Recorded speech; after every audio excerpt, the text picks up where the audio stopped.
Head coach Russell Domingo will be back for the third test, although for how much longer remains uncertain, but South Africa insist there won't be any distractions.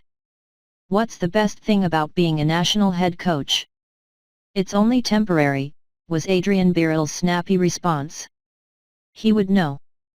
Birrell took charge of South Africa for the second test against England at Trent Bridge, after Russell Domingo had to return home in tragic circumstances following the death of his mother. Like Dean Elgar, who stood in as captain for Faf du Plessis in the first test, Birrell is quite keen to give the main job back.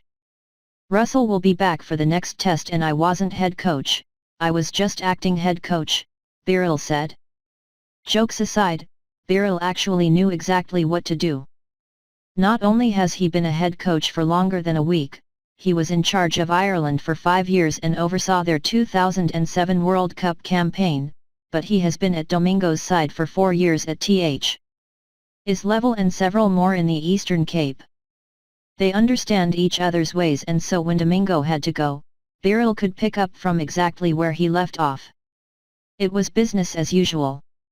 We prepared the same way as in all other test matches, we just did exactly the same thing, he said. It's difficult to believe the same preparation that preceded the limp display at Lord's produced the opposite result at Trent Bridge, but there are other factors to consider. While South Africa made fewer mistakes in the second test than they did in the first, England made more. The little moments where luck was required went South Africa's way. Hashim Amla was out on 25, but England did not review, and they had their captain back.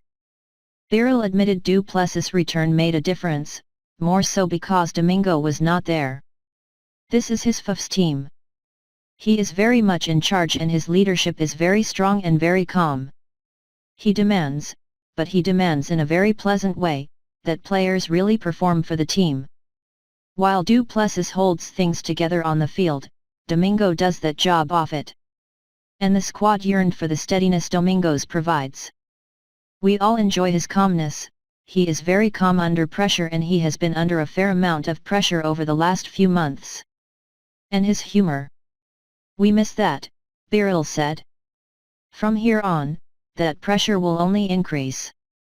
By the time Domingo rejoins the squad at the weekend, CSA's board will have heard from the 5-man panel they appointed to recommend a candidate for the position of head coach. The board meets on Friday when the committee, which includes former national coaches Gary Kirsten and Eric Simons, reveal their choice. The board does not need to agree with that choice. They don't even need to make a decision on whether they agree with it on Friday. But they may feel pressed to because Domingo's contract is up in 3 weeks and South Africa start their home season a month later, so they will want to have a structure in place. Moreover, if there is to be a new coach and he is to come from within the system, and it is believed that will be the case because Lions coach Jeffrey Toyana is the frontrunner for the job, then the board will need to give the franchise concerned enough time to find someone else, especially as their own pre-season plans get underway. That means the end of the England series will be played with even more background activity than South Africa have already had, and they've had plenty. Apart from du Plessis' firstborn Domingo's family emergency, they have also had to deal with Kagiso Rabada's suspension. The hangover from a disappointing white ball campaign, the concerns after an even more disappointing A-Team series and the noise about Ab de Villiers' future. Now they will also have an atmosphere swirling with speculation over who will coach them going forward.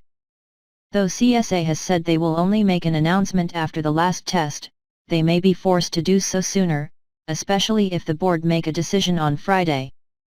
Either CSA can reveal that decision immediately or they can ask the board to keep the decision quiet until August 9. But then they run the risk of the news coming out anyway.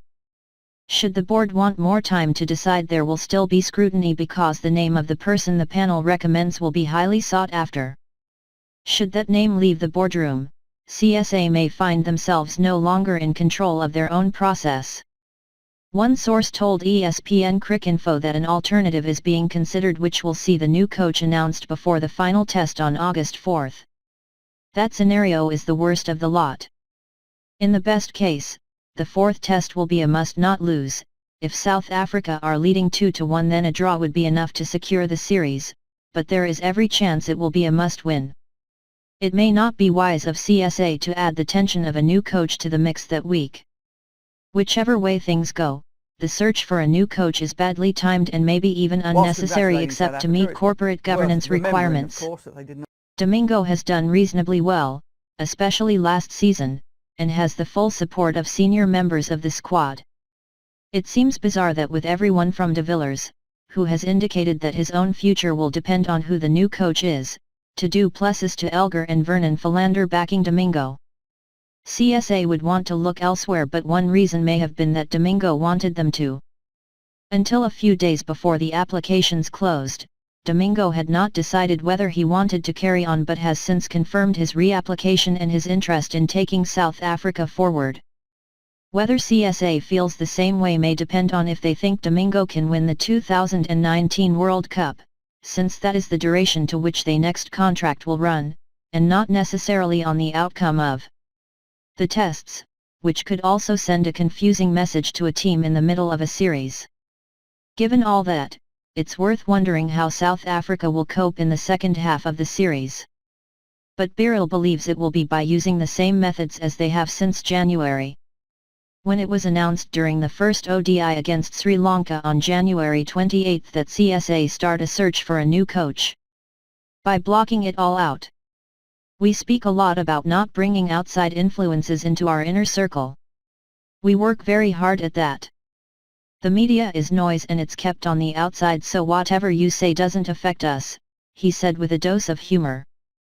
In the last I don't know how many months, there has been a lot of uncertainty, but I don't think it has affected the players at all, and it certainly hasn't affected the management.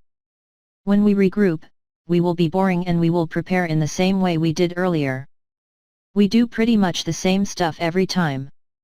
It's not rocket science, but it works.